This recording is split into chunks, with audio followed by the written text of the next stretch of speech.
The Australian Maltese Chamber of Commerce welcomes new members. For more details, visit their website amcc.org.au.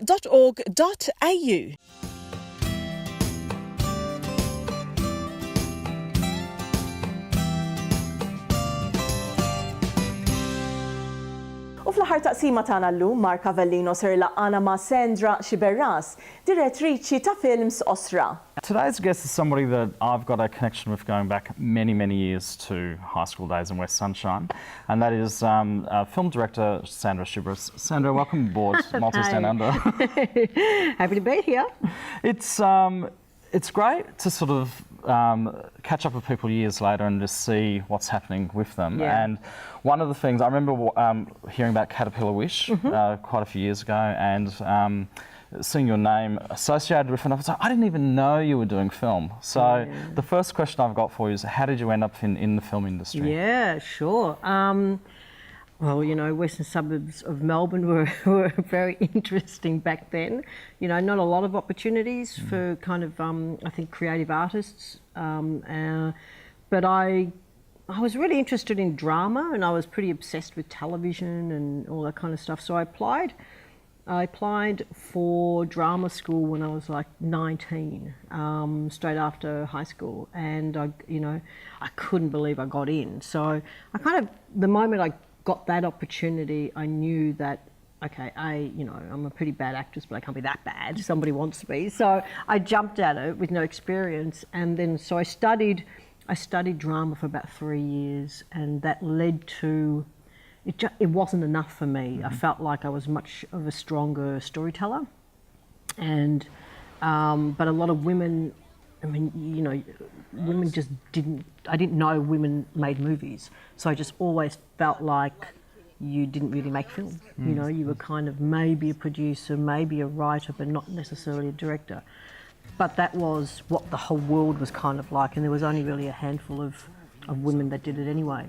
So I eventually found enough connections to the short film world, to working with a group of people, a really cool group. Well, I thought they were really cool back then.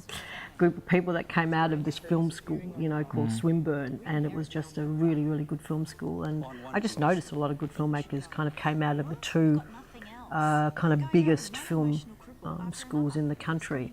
And I was in Melbourne, so I applied for the one here, which is where we're standing in the studio right now. Yeah. And at kind of, 27, I got in.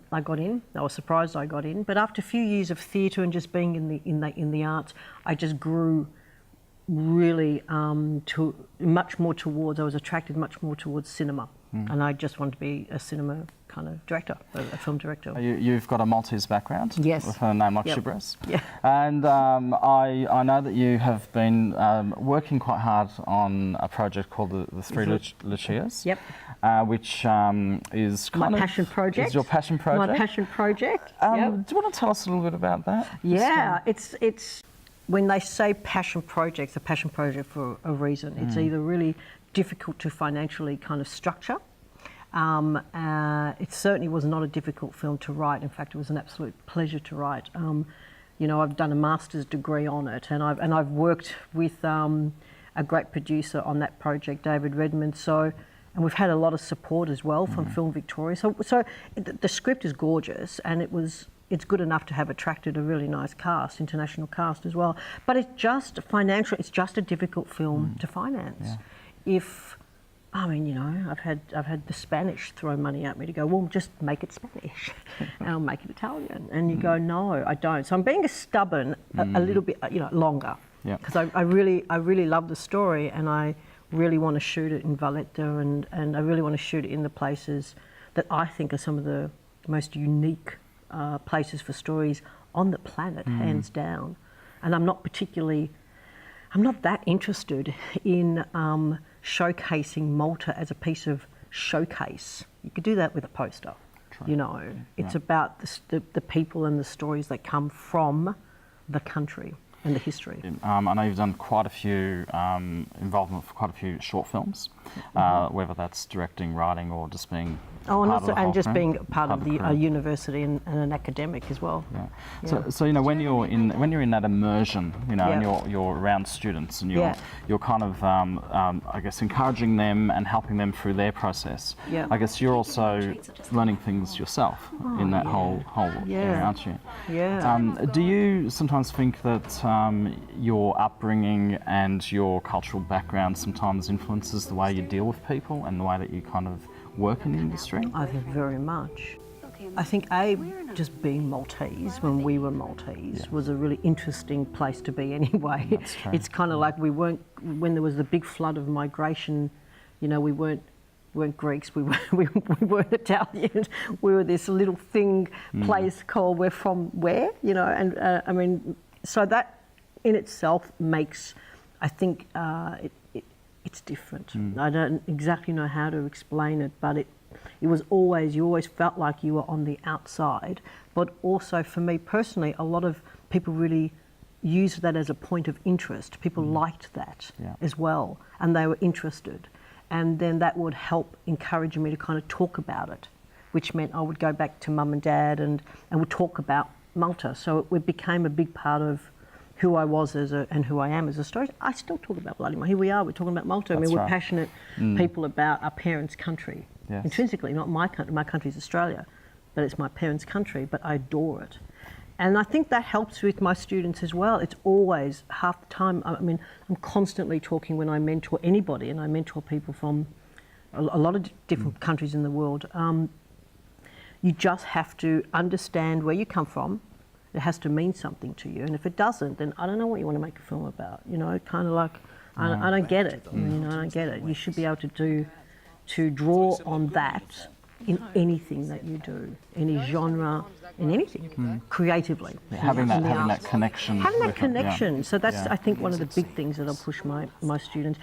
When you've been back to Malta, how do you view the country when you go there? It was interesting. I went when I was 11 for the first time with my mum. Okay.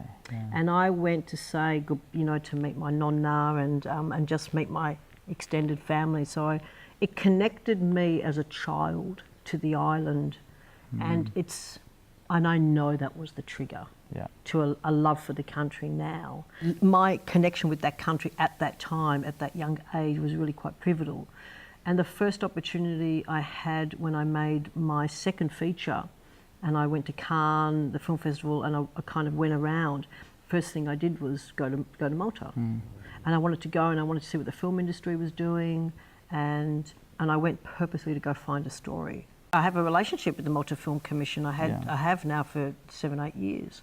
I've done some work with them with the board in selecting the kind of people. I've mentored some people from writers, and you know, I've been connected a couple of times with Australian Maltese heritage people as well who have written stories about Malta. I think the Malta Film Commission do great things, and I think if they continue doing what they're doing, we'll have some really good, strong Maltese storytellers out of the country. Yeah. U dik l-intervista ġibna fit minn programmi ħorta Maltese Down Under. Jekk tixtiequ tagħmlu kuntatt magħna nieħdu pjaċir nisimgħu minn għandkom fuq l-email tagħna maltesetv@gmail.com jew inkella fuq il-paġna tagħna fuq Facebook Maltese Down Under. Jiena Marlin nagħtikom appuntamenti oħra bħallum ġimgħa fl-istess ħin. Saħħa!